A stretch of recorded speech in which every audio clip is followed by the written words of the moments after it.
This flying wing is yaw stable, and having reviewed all the footage and finished writing all the scripts, I think I'm finally starting to get why. But we're going to do something a little differently this time. I've got plenty of design ranting we'll get to, but first, I'm going to tell you a story. In case you haven't the stomach for art fun, the science fun begins at about 12:30. Velka rose with twilight, unhinged his jaw, and yawned like a pair of channel locks. He could have gone for a cup of joe about then. He didn't know it, but he could have. A shot of hot black energy on a cold blue night when you've got places to be and people depending on you. But it so happened that the nearest coffee ground was sitting in the half-empty Folgers tin of one Irwin K. Steelport, bona fide cowpoke. Irwin was not known to share his coffee with strangers, and Velka was about as strange as they came. But Velka could be a charmer, and Irwin liked to think himself a reasonable man of God. The bigger problem was, the fastest Irwin had ever gone was about 35 miles per hour on an asshole of a stallion named Charlie. Charlie might be good for 40 if you rode him like you stole him, as Irwin in fact would have had to. Still, that made for a 10 billion year favor. Give or take 5 minutes to explain to Velka what the stuff even was and why he wanted it, and it was sure to be cold by then. Besides, Velka had places to be, and didn't know what he was missing. Instead, he buried his muzzle in his bag, snapped up a Silky's Best brand jerked fish snack, and made for the barn. Be careful, won't you? Velka's mother's name was Sai Shock. She hovered like a ghost on their stair landing, her face grave. Their kind did not doubt one another casually, least of all their kin. Velka wished she hadn't asked him that. He wasn't stupid. He'd been monitoring the weather radio all 3 days he'd been laid up there. He knew what he was getting himself into. But time was wasting. He stared off at the figure of Foolish mounted over the door to the barn, rather than face her. I'll be fine, he said. The statue over the door guarded the boundless sky behind an easy, brazen smile. Foolish guided travelers by the static that crackled through her fur. She freed them of their shackles, reveled in their tales, and bared her heart to nature beside them to bathe in its beauty, wisdom, and thrill. But she did not protect them. Foolish the Wayfarer had enough on her plate looking out for herself and her crew. Foolish was wise, because her life was well lived, her mistakes were many, and she wore them proudly in her scars. In the pregnant silence, Velka thought on the path ahead, the cargo entrusted to him, and why. The people of Kiarva needed him whether it risked his neck or not. The bit of life he would live coming to their aid would be pure and beautiful, and in living it, he would learn things about himself and the world that nobody but nature could teach him. Velka would need to be foolish. He looked back to his mother. This journey is worth taking. She nodded solemnly. I know. But tonight, there would be no room for the mistakes that Foolish thrived on, and no room to miss a shot he didn't take. Wrought from silver steel, the statue of Clever lay flat on his back on the shelf of a workbench in the barn, and studied a tablet he propped on his bosom. Clever guided scholars and engineers by the glint of the sun on his sextant. He sharpened their minds, cleared their heads, and beside them relished in the labors of finding out why and knowing for sure. But he did not instruct them. Clever the artisan, like anyone, only knew the things he had learned. Clever was wise because when he saw all the wonderful patterns in nature, he thought them beautiful and knowable. Because, with the knowledge of those patterns, he dared to craft the wonderful and beautiful himself, as nature had before him. Velka thought on the storm to the southeast, and how the heat and moisture swirled, swelled, and condensed inside of it. He thought of the places it would go, why it would go there, and the things it would do if he ran afoul of it. Things it would do not because it wanted him dead, or wished to humble him before itself, but because on a hot day, water will condense on the outside of a cold glass. It would kill him for that reason, and for no other. Velka would need to be clever. I know what I have to do, and I know how. I know you do, she said. Sashak blinked hard and wrinkled her muzzle. Sashak had been all over the world with a theater troupe. She'd slept in gutters and at grand hotels. She'd danced and played for fortunes and for favors. She'd taken every risk and every opportunity and run her joints ragged for her art. She had not been a pilot, or a sailor like the forebears, but like the best of them, she was a voyager. She had lived because she was foolish, and survived because she was clever. She had no right to stop him, but she was not to be ignored. "Is there something I'm missing?" he asked genuinely. She lunged and buried her muzzle in the scruff of his neck. "Not anymore." The door to the house shut. Velka breathed. He was alone with the wing. Its aluminum skin frothed with the passion and yearning of the paws and minds that had designed and built it. Among that was his father's passion, and even some of his own. The wing was slick, fast, and shuddered little in wind shear. It could lunge skyward under heavy burdens and climb like a burning ember. It could cruise far and smooth, and it could alight where the ground was soft and the distance scarce. The wing had been built to connect people near and far, with messages and parcels that moved in hours instead of weeks, and in his short life, Velka had been proud to use it to make those connections, as his father had before him. Tonight, he would ask a little more of it, and surely it would ask more of him in return. He would be ready. With a final glance to the statue of Clever, he leapt up to the grip plads, slid back the canopy, and set about loading his cargo by stepladder. 2 crates of canned fish, 2 more of heating and lamp oil, 20 gallons of petrol in tin canisters, and then 2 more crates of a clear, still elixir for urgent delivery from Port Akira. The stuff was said to run roughshod through your body and somehow kill only the creatures in it that made you sick. Just that summer, the first doses of the stuff had tugged someone back from the terminal of his final voyage. The papers, scientific and otherwise, had turned themselves inside out with that achievement. Velka didn't really understand what it was the doctors and scientists meant when they tried to explain how it worked, but if he had his way, it was about to happen again. Folding the seat, he crawled in and slid the crates into the cubbies in the wing roots, securing them just far enough aft that the craft's final weight would rest just ahead of its fulcrum. It cost him some stability, sure, but where he was going, he needed as much of the weight over the larger main gear as he could get. And he needed to be able to hold his nose high on landing until the last possible second.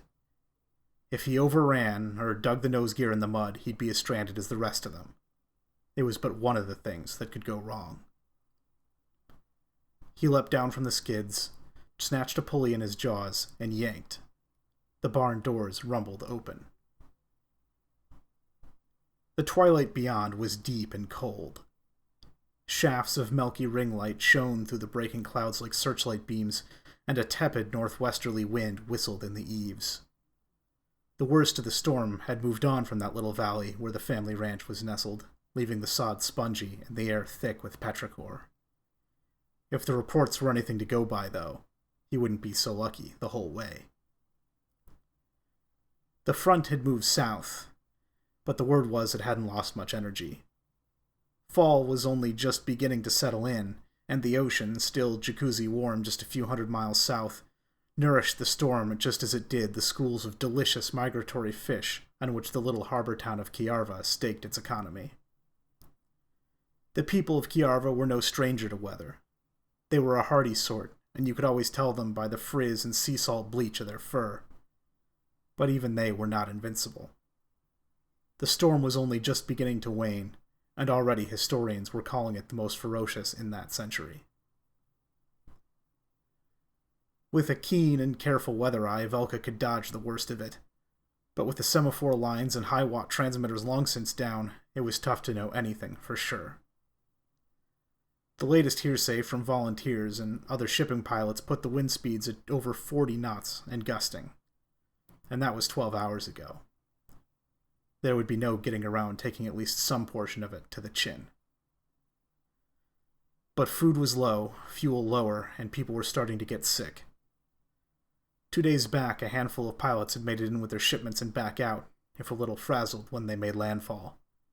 They'd managed to navigate the beast, and so would he. He leapt back up and slithered down into the cockpit, leaving the canopy open while he neutralized the prop levers, toggled the battery, and energized the starters. The switches were firm and familiar in the honey glow of the map light. The whine of the starters swelled to envelop him. He grasped the inceptor in his paw. It felt like the freshly hewn spear of a young hunter. It felt like his bandana on the day his instructor had stitched in the flying stars. He could do this. He cracked the throttle and dropped the starter gears. The flywheels mewled. The engines barked and then chugged, each of the 3 propellers whirling to life at once with gouts of flame leapt from the exhaust stacks to play on the walls like Foolish's electric fire. And then finally the chug and clatter settled to a thoughtful, patient growl. And Velka wasn't just Sashak's son anymore. In the glow of the map light and the lull of the engines, Velka was the person he dreamed of being when he laid awake at night and, buried in blankets, read pulp stories by lantern light. Engine speed nominal, prop speed nominal, temperatures low, but climbing. It was a beautiful night, and a dangerous one. A night like the ones he dreamed of, a night like the ones in the stories. Gyros erect, batteries charging, oil pressure high, but tapering off. And he was Velka, the aviator. He slid the power in. The engine stirred. The airframe shuddered. The wingtips slid past the doorframe, and then, with the thud of the gear onto the sod and the lick of cool, wet wind at the nape of his neck, Velka pulled the canopy shut. The purr of the propellers muted, and then muted further behind the radio earpieces as he stuffed them into place, and his head filled with the steady hiss of dead air. Velka the aviator looked back then at the barn and farmhouse through the blur of his propellers. And there he saw his mother in the glow of the porch light. But she looked different through the plexiglass. Her tail danced like a ribbon in the prop wash. Her steely eyes flickered like candles. She didn't charge after him, but stood fast, rugged and waiting. Waiting the way Clever stands atop his great lighthouse and waits. Patient, loving, and trusting, for Foolish. If I kept you through all that, then you have my gratitude. Don't get me wrong, this is a wacky aviation concepts and flyout channel. If only because I don't have the kind of money I would need for it to be a wacky aviation concepts in real life channel. It's not really for sappy aviation science fiction about alien space foxes. That said, it happens that I am a writer of sappy aviation science fiction about alien space foxes, and the majority of my flyout builds tie into this setting in one way or another. Not that it should necessarily matter to you whether they do or not. If nothing else, take the proceeding as an explanation for why so many of my airplanes have funny symbols on them. But people seem to like the little context interlude I provided in the beginning of the big ornithopter video. I was bored, I had an itch to write, and I had already fallen head over heels in love with this flying wing build. So I did.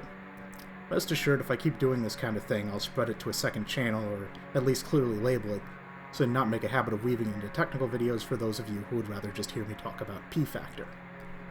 But right now I'm too lazy to do any of that, so let's talk flyout. First the airplane, then the physics. This is a regular airplane powered by 2 regular engines, albeit with 3 regular propellers, so we shouldn't be here for too long. Enter the Prakasa Akita. Ostensibly a high-speed mail plane of an alien 1930s, the Akita is a fully manual flying wing of moderate horsepower and a reasonably high cruise speed, born of a similar era and cut from a similar cloth to Earth's own de Havilland 88 Comet, itself a longtime favorite of mine. The Akita is quite simple to fly as my aircraft go, and surprisingly stable and well-tempered for a flying wing. It is able to make coordinated turns with little to no drag rudder input during non-aerobatic flight, doesn't Dutch roll too badly, and is easy to recover from even severe upsets as long as you're quick on the aforementioned drag rudder. Pilots should note, however, that these positive characteristics come in large part from the aircraft's induced drag profile. Since the less lift you make, the less induced drag you make, the stability of the aircraft is diminished when the overall lift magnitude is low. It is recommended to avoid abrupt aileron inputs when nosing down sharply or otherwise maintaining less than about half a G. That said, the aircraft quickly becomes stable again under negative Gs. High angles of attack also require some caution. The Akita's moderate roll-yaw coupling actually serve it very well in low-speed, high-alpha regimes, with turns usually requiring no rudder at all. That said, this coupling can become stronger than expected when making abrupt roll changes. This behavior is not unlike adverse yaw in a conventional aircraft, but the relationship is positive rather than inverted. Opposite rudder may be necessary when making steep turns at high alpha, especially if doing so in high-speed aerobatic flight. In general, fly it like a normal airplane, and if you're good with the rudder, it will reward you. Remember, the Akita is stable enough to not need fly-by-wire. Not so stable that it'll trick you into thinking it has fly-by-wire. Use your turn coordinator. With that out of the way, V speeds. The Akita has a rotation speed of 60 knots, a best angle of climb at 80 knots, a best rate of climb at 90 knots, a cruising speed of 130 knots, which also sort of serves as the aircraft's VNO speed. VNO typically refers to the maximum structural cruise speed, which usually isn't terribly relevant in Flyout, but I'm referencing it anyway as the aircraft becomes slightly less yaw stable at the lower alphas found at higher speeds. More on that later. Max speed in level flight, 150 knots, never exceed speed, 200 knots, stall speed, 55 knots, approach speed, 70 knots. And that's the pilot's operating handbook. Now, physics time. I wish I was here to tell you that I found the magic bullet to building flying wings that are sufficiently yaw stable to not need fly-by-wire and handle comfortably. Unfortunately, the best I can give you is that I've gotten that to happen at least this once. Still, having built the Akita, I have a much better idea of how I, and hopefully also you, might improve flying wing stability going forward. I won't get too far into real-life flying wing aerodynamics here. There are far better resources with far better explanations out there than I can possibly offer if you want to learn about that stuff. And we don't need to speculate about it nearly in the way that we have to for things like thrust wings and various less tested flavors of ornithopter. Like thrust wings and ornithopters, though, we're not just interested in real life. We'd also like to know how they work in Flyout, and how to make them work best in Flyout. Flyout may be a simulator, and to my metric, probably a pretty good one. But nothing's perfect, and sometimes understanding the physics engine can pay dividends much as understanding real-world physics does. Which in turn is why I don't just post the story and then leave it at that. So, starting with real life, what's supposed to happen? As I understand, flying wings are all about wing sweep, both for simple reasons and a few complicated ones. For one, you're pushing your center of pressure back, which is good news for any kind of stability. For another, you're giving your wingtips a bunch of extra moment arm to act on the center of mass, so that you can have things like elevators that act like elevators instead of just spoilers and flaps. But past that, we get into the area that I think might be introducing some pain points when it comes to trying to replicate the behavior of full manual flying wings like the N9M, spanwise flow. One of the ways that flying wings achieve yaw stability is by taking advantage of the roll-corrective behavior of swept wings. If you're not familiar, the idea, put simply, is this. If you have a swept wing and you yaw it off-axis, then the upwind wing will behave as if it is less swept than the downwind wing. As from the wind's perspective, this is very literally the case. This increases the lift on the upwind wing, and introduces a roll-yaw coupling that encourages the aircraft to roll out of slips. Besides the roll force, while I've found this particular detail surprisingly difficult to verify, it is intuitive to me that induced drag on the upwind wing should be increasing as well, as lift increases, creating a corrective yaw force almost as a drag rudder does. To be clear though, my source on that last bit of information is Dude Trust Me. I have not seen it mentioned academically, it's just consistent with what I understand about lift and induced drag in other contexts, and staring at the funny lines on the wing in Flyout seems like it's maybe what's happening? Anyway, so what about Flyout? Well, Flyout seems to be kind of weird about spanwise flow, and I'm not really sure to what extent it's simulated. I have noticed that this roll-yaw coupling can be tricky to obtain on purpose, especially in a useful quantity that will stabilize without Dutch rolling you to death. It is entirely possible that it's just that difficult to get right. Certainly Jack Northrop had plenty of stability trouble in real life. So, I'm not sure where Flyout being weird ends and flying wings being tricky to build begins. I think the best way to go about discussing this is to just show you what I mean. So, you're going to have to put up with live Deco Fox for a minute. Apologies for what's sure to be a precipitous drop in mic quality. Alright, live Deco Fox here, helpfully talking over engine noise so it's harder to hear the god-awful hiss of this microphone. So, roll-yaw coupling on swept wings, particularly swept flying wings. We're going to start by demonstrating the wing that this video is about, because it does this best compared to any other wing that I've built. So, this is in the neighborhood of what we would like to see when designing for this particular behavior. So if I'm in nice level flight and I turn on the lift debug and I make a point to yaw out of the wind, you'll see that the lift on the upwind wing goes up. Kind of a nominal amount. And and the yaw oscillation that we get is pretty minor. It's so minor, in fact, that I don't actually have to correct the yaw of the wing to continue to go about flying. It's perfectly happy to fly just like this.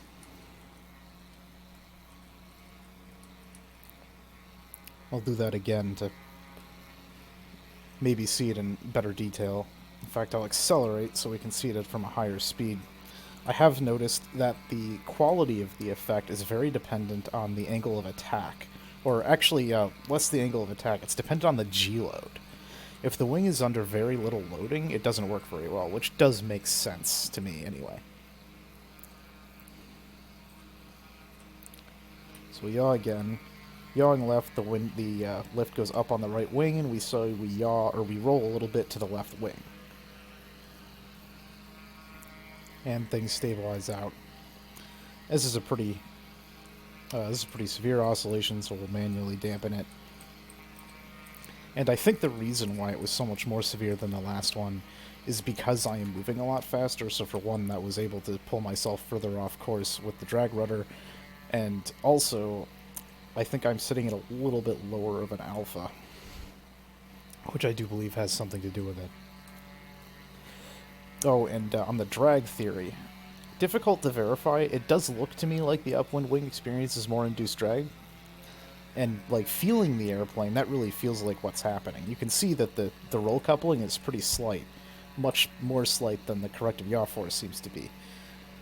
I don't really know what's going on there. This is my observation. So that's this wing. Let me show you one that doesn't work as well. This is the LX-7, one of the first aircraft I ever built in Flyout. I believe probably the 5th, actually. And from a superficial level, this design is very similar, other than being a jet and a bit bigger. It's a swept tapered flying wing with a fairly aggressive washout, which here provides back trim as it does on the other. But even though you might expect this to experience the same roll-yaw coupling and corrective behavior that we see on the other wing, turns out not so much. There is still some. It is noticeable. So there's a corrective roll, and I come back towards center. But for such a light disturbance, you see this oscillation is pretty bad, and it stays bad. Only now are we starting to get a little better, and we're still up to like 10 degrees off axis. Which is why the original version of this flying wing had fly-by-wire, which I've removed for demonstration purposes. And as a demonstration of how extreme this can get,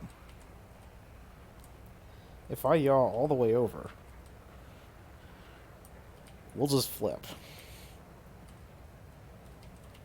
See if I can recover that. Yeah. But you see, the restorative forces are nowhere near as strong here. We'll do a more controlled one so you can watch the lines. Somehow, I'm still rolling into my upwind wing. That's the opposite of what I want to see. So why does this wing behave worse? I'm not entirely certain, but I think it has to do with two things. One, this wing is not as swept as the newer flying wing. This wing is tapered, so the leading edge sweep seems kind of similar, but the wing itself is not as swept. My guess is that's one of the bigger differences. The other difference, and the jury is out on how important this is, but I am quite suspicious of it, is that this wing is comprised of several sections. The new flying wing, the entire wing is done with one wing section. And from the testing that I did on that wing, and I had versions of it that did have separate sections, it seems that it's much easier to capture this effect when you're not using multiple wing sections. I have no idea why that would be, but that is the behavior that I've been seeing. So that's what things look like in practice. As a quick postscript to that, one extra thing you may have noticed during that clip was that the LX7 has inverted lift vectors at the wingtips when trimmed and flying straight and level, while the Akita does not. I think this may also be significant. More on why in a minute. First, let's talk about Washout in general. If you've tried to build a flying wing in Flyout, you've probably fought at length with the issues of pitch authority and neutral trim. One of the cool things about having a conventional tail is that you can put your elevator wherever you feel like it and give it tons of moment arm. No such luck here. As you probably know, stable aircraft are typically a balance beam in which the force of the main wing and the force of the horizontal stabilizer tend towards equilibrium when acting on the center of mass. And they'll find that equilibrium in a different place for any given airspeed, but they will tend towards it. We need to do the same thing for flying wings. IRL, there are two main ways this is done. One, reflex. Flying wing airfoils may have a slight twist added to the trailing edge rather than a conventional airfoil shape. We can sort of approximate this with trailing edge inputs and trim, but it's not perfect. The second method, though, is washout. Washout, or wash-in as the case may be, is the gradual twisting of a wing from root to tip, where out refers to a decreasing incidence and in refers to an increasing incidence. Washout is pretty common on conventional airplanes as a way of delaying wingtip stalls. With flying wings, though, we have a more immediate application, recreating the behavior we saw on a conventional aircraft by giving our wingtips a more negative incidence than the roots, thereby allowing the tips, which have a much larger moment arm, being that they're further behind the aircraft, to effectively serve as our horizontal stabilizer and form the balance beam just as on a conventional aircraft. And that is plenty doable in Flyout. So, simple enough, right? Sometimes. Let's loop back to those inverted lift vectors on the wingtips of the LX7. This happens because the LX7 has roughly twice the washout of the Akita. Washout it needs because the sweep is relatively shallow, limiting the moment arm of the wingtips, and the center of mass is relatively far forward. Having negative lift at the wingtips isn't itself a problem. In fact, a lot of diagrams demonstrating the balance beam principle illustrate it with negative lift on the horizontal stabilizer. But I said I thought this caused yaw instability. Let me explain.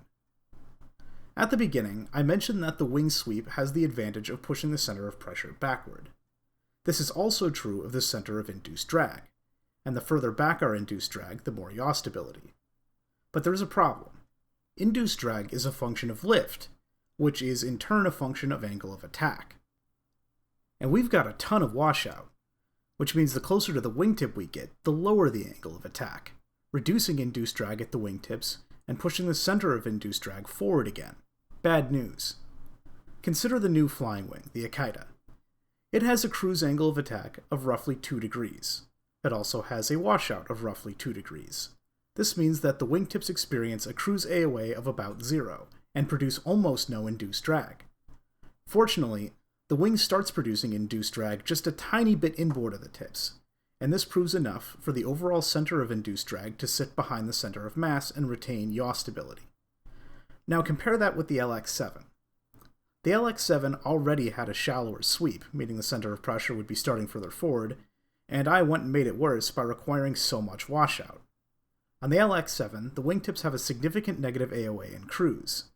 At the time, I had been hoping this would actually increase wingtip drag, and for the wingtips themselves, it probably does. But if you look at the distribution of sizes in the lift vector as we go down the length of the wing, it's clear that most of the lift, and therefore most of the induced drag, is being produced way up front. What I've actually done is created a tiny bit of drag at the wingtip and a huge dead zone of drag in the middle, but still fairly far aft part of the wing. Overall, I'm losing out, and my center of drag is moving forward. So, what do we do about this? Well, we live with it, and we design around it. The key takeaway is that we don't want a ton of washout if we can avoid it. While it does fly, the LX7 is actually a pretty good example of what not to do. So let's dig into the big mistake I made when I originally designed it. After all, what made me put all that washout in to begin with? I was familiar with flying wing physics when I designed the LX7, but I didn't have a very clear idea of the interplay between sweep and washout. Having swept my wings just a little, I found I was quickly struggling for elevator authority, and that made perfect sense since I was pushing the center of pressure back, and there's not a lot I can do about where the center of mass is. Given that, I figured the worst thing I could do was sweep the wings more. After all, I would only be pushing the center of pressure even further back. That's intuitive, and for a conventional aircraft, probably a reasonable assumption. But the LX7 was not a conventional aircraft. I had some idea that moving my wingtips aft would improve their moment arm and that would give me some pitch authority back, but I assumed that I would lose pitch authority to the center of pressure and the center of mass balance faster than I would gain it from the moment arm if I were to increase the wing sweep further. So rather than increase the wing sweep further, I brute forced my way to pitch authority with a crazy amount of washout instead. The wingtips didn't have much arm, so I had to give them a lot of deflection, and that is what in turn led to my yaw problems. I have learned since, in no small part thanks to the Akita itself, that I was very wrong about the relationship between wingtip moment arm and center of pressure. I have since found that, for most designs and washout intensities, increasing the moment arm of the wingtip has a larger impact on pitch control than is lost from the center of pressure moving further back. You're still going to want your center of pressure pretty close to your center of mass, don't get me wrong, but your leeway to increase the sweep of your wing can be surprisingly large, and that, in turn, can afford you a shallower washout. As I mentioned earlier, the washout on the new wing is just a little bit over 2 degrees, scarcely more than a Cessna 172. Unlike the LX7, almost the entire wing is producing induced drag nearly all the time. So the center of pressure is further back on average, and as an added benefit, while the center of induced drag is further back, the actual overall induced drag amount is lower, since the wing is sitting at lower angles of attack. That's good news for efficiency. That's a lot of information, so let's round it out with a too long didn't listen. Is your flying wing pitching too far forward or lacking elevator authority? There are 2 things you can do. 1. Increase your washout. 2. Increase sweep with a given washout. Rule of thumb, you want to do as much of the second thing and as little of the first thing as you can get away with. It seems to work for the alien space foxes, so any luck and it'll work for us too. Thank you for listening.